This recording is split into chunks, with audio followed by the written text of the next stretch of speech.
Hello, this is Dr. David Green, CEO of the New Jersey Pain Network.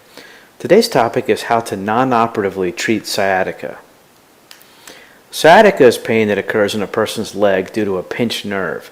And typically this is from a herniated disc, and most commonly it's from the lower two levels, either L4-5 or L5-S1. The sciatic nerve is actually a conglomeration of several nerve roots that come together after leaving the spine. You can see here it's L4, L5, and S1. They come out individually and then come together to form the sciatic nerve and go down the back of the leg. If one of the nerve roots is pinched as it leaves the spine, it can cause sciatica with resulting symptoms. At any one point in time, 1% of the population is suffering from sciatica. Well, what are the symptoms? It's going to depend on which nerve root is being pinched. As mentioned, most commonly it's one of the lower two levels. The nerve being pinched, it's in and of itself does not cause pain. It's the inflammation that sparks up that leads to sciatica pain. Okay, it can be a burning, searing pain in the leg. It can be a feeling of tingling or pins and needles. Patients can also have cramping, numbness, and weakness. How is it diagnosed? Well, usually it's a combination of history and physical exam, MRI, and maybe a nerve conduction study. This doctor is actually doing a straight leg raise test where you lift up the leg straight and that pulls tension on a nerve root, and if it's being pinched it's very, very painful. Okay, and then the pain doctor will flex the knee and that relieves the pain dramatically. That coupled with something like what you see here, which is here's a disc, here's a large disc herniation, okay, pinching on a nerve as it's trying to get out.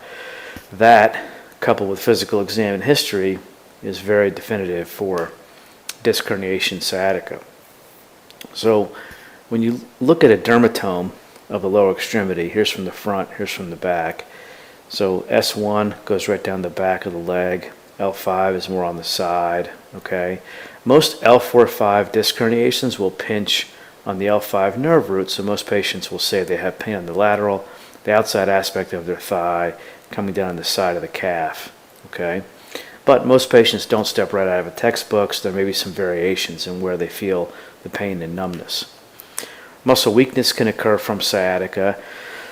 This is a bit more concerning than just simply having numbness, because it's not so clear the longer you watch muscle weakness if it's going to get better, even if you go to surgery and the surgery is performed technically perfect. Okay, it still may not get better. At any rate though, a foot drop is when you have trouble lifting up the foot, and that's usually due to an L5 being pinched. And then you can look at, moving the ankle out, moving the ankle in. All these things can be, and then the great toe, you can look at that. These things can be monitored to see which nerve root may be causing some weakness. Non-operative treatment for sciatica initially consists of medications. This may be over-the-counter medications like anti-inflammatories and Tylenol. A Medrol dose pack is a burst of prednisone, and it lasts for 5 days and then tapers off in that time period. It can be very effective with pain relief. Narcotic medications, muscle relaxers, neuropathic medications such as Lyrica or Neurontin, and there's topical prescription pain creams as well.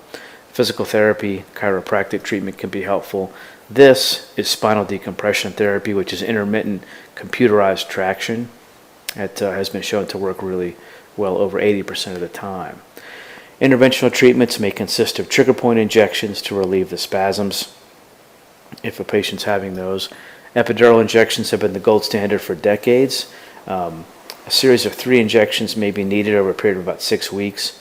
If the first or the second works really well, you don't have to get the whole series. Now, these are not a fix. They're not going to take this disc herniation and fix it. They're just going to provide soothing steroid medication, anti-inflammatory relief. Okay. Now, the hope is that it provides pain relief long enough to where the body disintegrates this piece of disc that's pushing on the nerve root.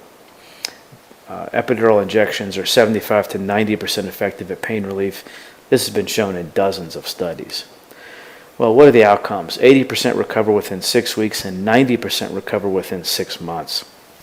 Studies have shown that outcomes at 1 year are identical between those who undergo surgery and those who don't. That was a landmark study back in 2006. Symptoms to watch for if a patient has muscle weakness, as mentioned, It's unclear how long you can watch that before it just won't get better, even with surgery. So whether that's 6 weeks, 3 months, it's a little bit of a roll of the dice. If a patient has incontinence, that becomes a surgical emergency that should be operated on within 24 hours maximum. And if a patient has muscle weakness and it's getting worse, that is concerning and surgery should be considered. The top non-operative pain management in New Jersey is through the 2NJ-PAIN network. There are several clinics throughout the state accepting over 50 insurances and providing over 25 treatment options with the board-certified award-winning doctors. Visit us online today at NewJerseyPainNetwork.com and then call us for more information and scheduling at 844-2NJ-PAIN. I'm Dr. David Green with the 2NJ-PAIN Network. Your pain stops here.